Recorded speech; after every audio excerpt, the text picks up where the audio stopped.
नमस्कार, बहुत स्वागत है आपका। आप देख रहे हैं किस्मत कनेक्शन और मैं हूं आपके साथ शैलेंद्र पांडे। वैसे तो भगवान राम के बारे में बताने के लिए एक जीवन भी बहुत कम है, लेकिन आज हम ये कोशिश करेंगे कि भगवान राम की विशिष्टताएं आपको बताई जाएं।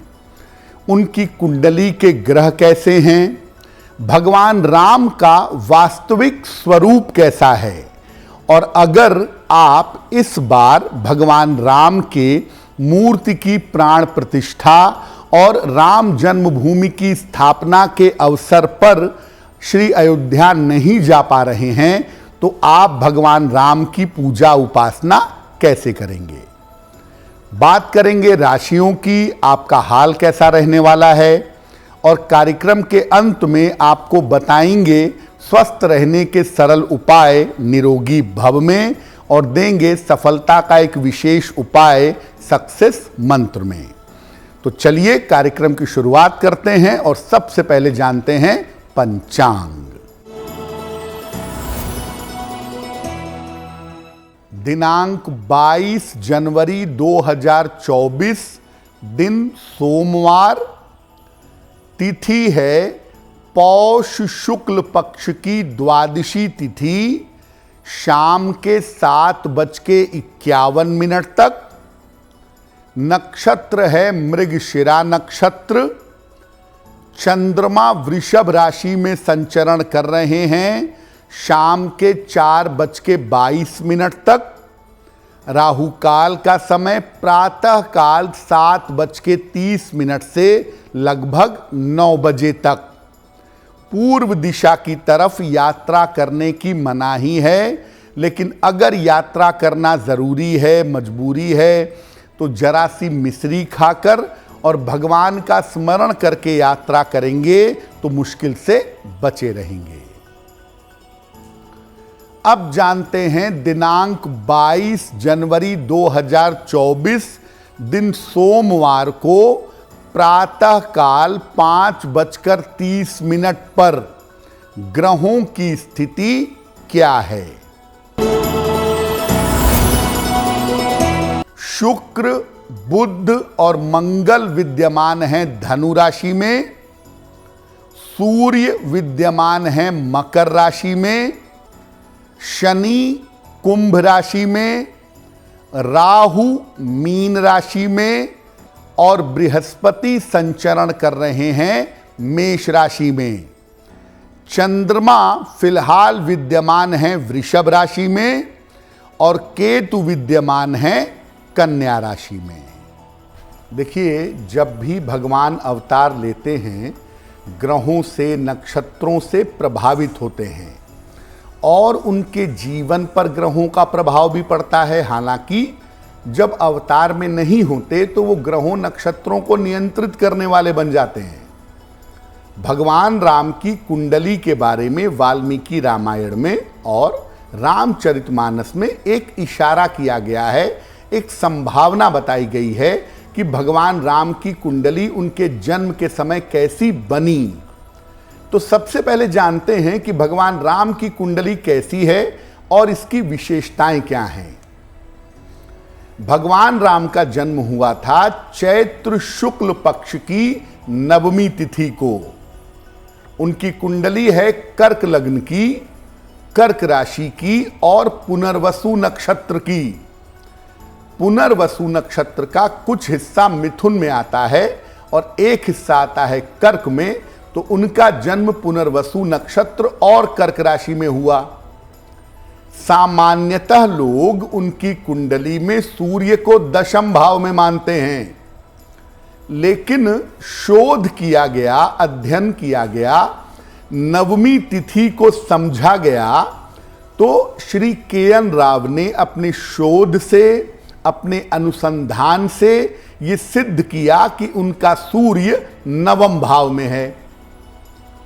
अब जो उनकी कुंडली बनती है वो बनती है लग्न कर्क, लग्न में गुरु चंद्रमा, चतुर्थ भाव में उच्च का शनि, छठे भाव में राहु, सप्तम भाव में उच्च का मंगल, नवम भाव में सूर्य और उच्च का शुक्र, दशम भाव में बुध और द्वादश भाव में केतु, उनकी कुंडली में बृहस्पति, शनि, मंगल और शुक्र अपनी उच्च राशि में बैठे हुए हैं। अब आप देखिए कि अगर लग्न से केंद्र में एक भी ग्रह उच्च राशि में बैठे तो पंच महापुरुष योग बनता है। भगवान राम की कुंडली में 3 पंच महापुरुष योग बनते हैं, हंस योग, शश योग और रूचक योग। ये कुंडली अगर आप देखें तो मंगल उच्च राशि में बैठा है, राहु छठे भाव में बैठा है, पराक्रम बहुत है। लग्न में बैठा है बृहस्पति, मर्यादा बहुत है। और इतने सारे जबरदस्त ग्रहों का कॉम्बिनेशन दैवीय गुणों से युक्त है कुंडली। छठवें भाव में राहु और छठे भाव का स्वामी लग्न में, यानी शत्रु होंगे और शत्रु बड़े शक्तिशाली होंगे। लेकिन उच्च का मंगल सप्तम में और लग्न में उच्च का बृहस्पति गजकेसरी योग में शत्रुओं को इनके सामने टिकने नहीं देगा। इस कुंडली में सुख का अभाव है। चतुर्थ भाव पर बुध की दृष्टि है। चतुर्थ भाव में शनि बैठा है जो चंद्रमा को देखता है। सुख का अभाव है, संघर्ष बहुत ज्यादा है। मैं फिर कहूंगा कि जब भगवान अवतार लेते हैं तो ग्रहों नक्षत्रों को इस हिसाब से बना लेते हैं कि वो जिस उद्देश्य के लिए आ रहे हैं उनका उद्देश्य पूरा हो सके। तो आप सामान्य मानव की कुंडली की तरह भगवान राम की कुंडली एनालिसिस मत करिएगा, क्योंकि ये उनके कर्म नहीं हैं, ये उनकी लीलाएं हैं और लीलाओं में कर्म में बड़ा फर्क होता है। तो समझिए कि मोटे तौर पे कुंडली में सुख नहीं है, संघर्ष बहुत है, लेकिन बड़ी मर्यादित कुंडली है, बड़ी दैवीय कुंडली है, बहुत डिवाइनिटी, बहुत दैवीयता इस कुंडली में दिखाई देती है। चलिए अब जान लेते हैं राशियों का हाल इस समय क्या चल रहा है।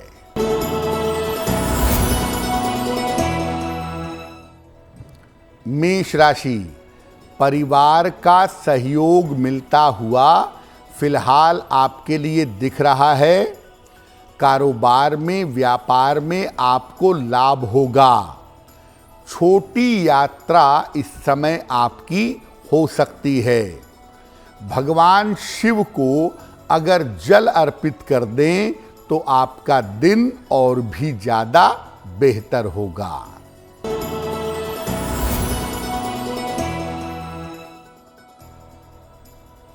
वृषभ राशि, धन लाभ के योग बन रहे हैं। महत्वपूर्ण काम आपका बन जाएगा। शिक्षा के मामलों में आपको सफलता मिलेगी। किसी निर्धन व्यक्ति को अगर धन का दान कर दें तो आपका दिन और भी ज्यादा बेहतर होगा।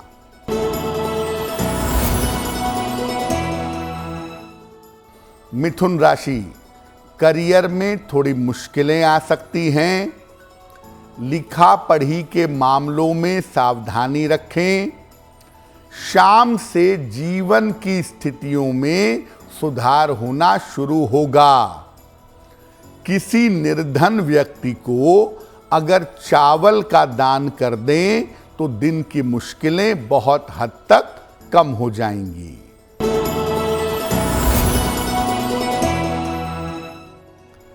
कर्क राशि, मान सम्मान मिलता हुआ इस समय आपके लिए दिखाई दे रहा है। रुका हुआ धन आपको प्राप्त होगा। स्वास्थ्य का अपने ध्यान इस समय बनाए रखें। भगवान शिव को अगर जल अर्पित कर दें तो आपका दिन और भी ज्यादा बेहतर होगा। भगवान राम के स्वरूप का एक श्लोक है, नीलांबुज श्यामल कोमलांगम सीता समारोपित वाम भागम पाणौ महासायक चारुचापम नमामि रामम रघुवंशनाथम। देखिए, भगवान राम श्यामल वर्ण के हैं, उनका अंग परिपूर्ण और कोमल है, उनके हाथ घुटनों से लंबे हैं यानी आजानुबाहु हैं, और जिस व्यक्ति के हाथ घुटनों से लंबे होते हैं उसको दैवीय कहा जाता है। उनके हाथों में विशालकाय धनुष है, उनके चेहरे पर तेज है और सौम्यता है। भगवान राम का यही स्वरूप सौम्यता और कोमलता वाला अपने भक्तों का कल्याण करने वाला स्वरूप माना जाता है।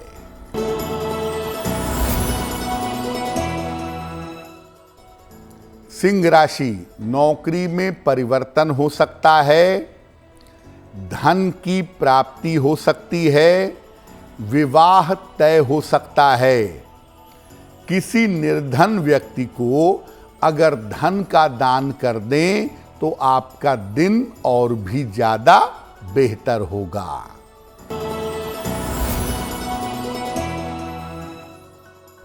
कन्या राशि, धन लाभ के योग बन रहे हैं, कारोबार में आपको लाभ होगा, पारिवारिक समस्याएं आपकी हल होंगी।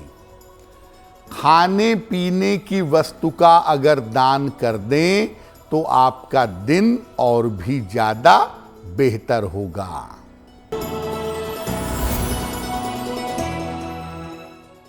तुला राशि, स्वास्थ्य का अपने ध्यान इस समय बनाए रखें। संतान पक्ष की चिंता आपको हो सकती है। शाम तक धन लाभ होने के योग बन रहे हैं। किसी निर्धन व्यक्ति को अगर चावल का दान कर दें तो दिन की मुश्किलें बहुत हद तक हल हो जाएंगी।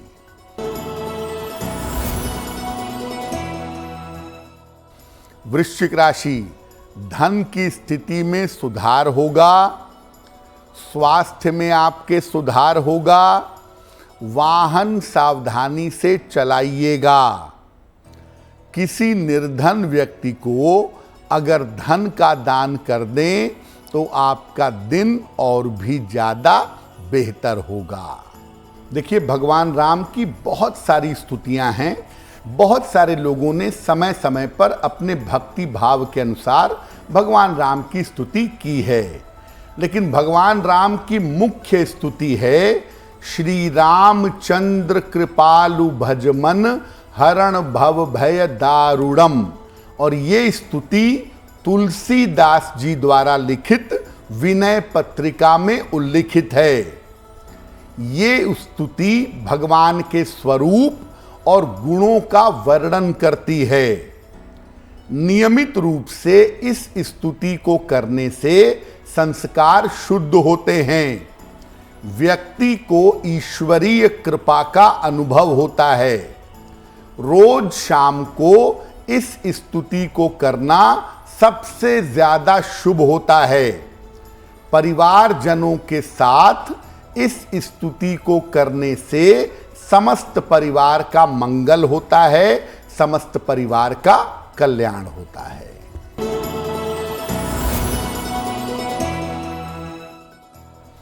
धनु राशि, नौकरी में पदोन्नति होगी, धन लाभ के योग बन रहे हैं, काम की अधिकता रहेगी।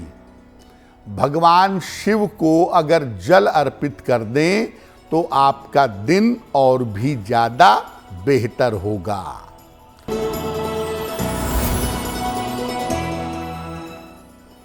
मकर राशि, करियर में आपके लिए इस समय लाभ के अच्छे योग बने हुए हैं। पारिवारिक समस्याएं आपकी हल होंगी और इस समय आपको रुका हुआ धन प्राप्त होगा।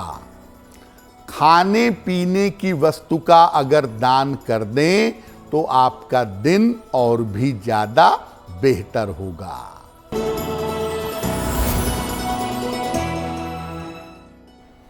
कुंभ राशि, व्यर्थ के तनाव से बचाव करें, स्वास्थ्य का ध्यान बनाए रखें, शाम से स्थितियों में सुधार होना शुरू होगा। किसी निर्धन व्यक्ति को अगर चावल का दान कर दें तो दिन की मुश्किलें बहुत हद तक कम हो जाएंगी।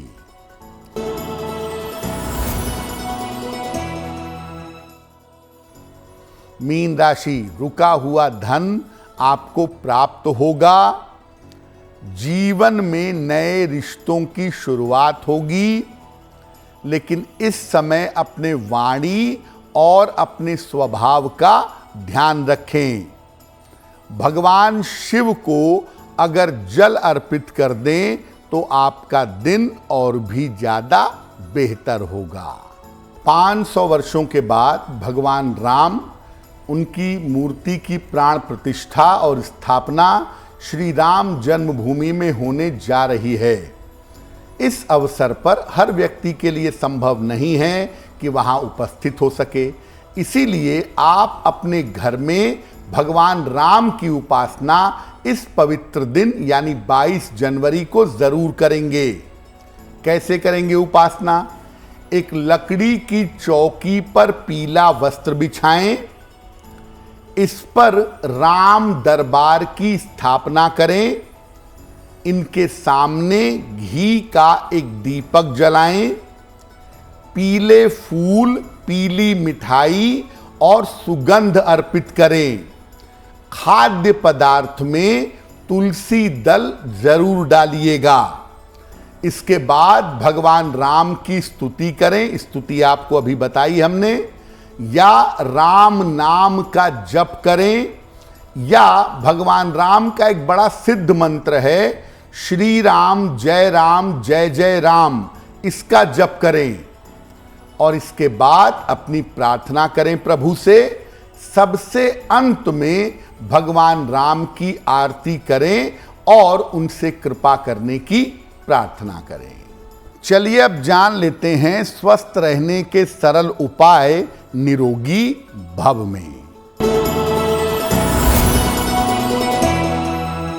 बहुत सारे लोग चाय को कई बार गर्म करके पीते हैं, तो चाय को बार बार या दोबारा भी गर्म करके मत पीजिए, ताजी बनी हुई चाय पीजिए। बार बार चाय को गर्म करके पिएंगे तो इससे आपको लीवर संबंधी समस्या हो सकती है। चलिए अब जान लेते हैं दिनांक 22 जनवरी 2024 दिन सोमवार का सक्सेस मंत्र क्या है।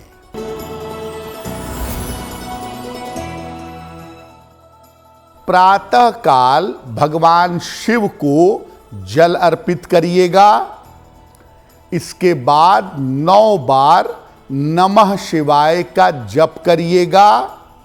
अगर आप सुबह सुबह या दिन के समय में ऐसा कर लेते हैं तो दिन भर के कार्यों में आपको सफलता अवश्य मिलेगी। तो प्रभु श्री राम की कृपा हम सब के ऊपर बनी रहे, इसी कामना के साथ मुझे दीजिए इजाजत। एस्ट्रो तक ऐप पर आपको मिलेगा भविष्य से जुड़े हर सवाल का जवाब।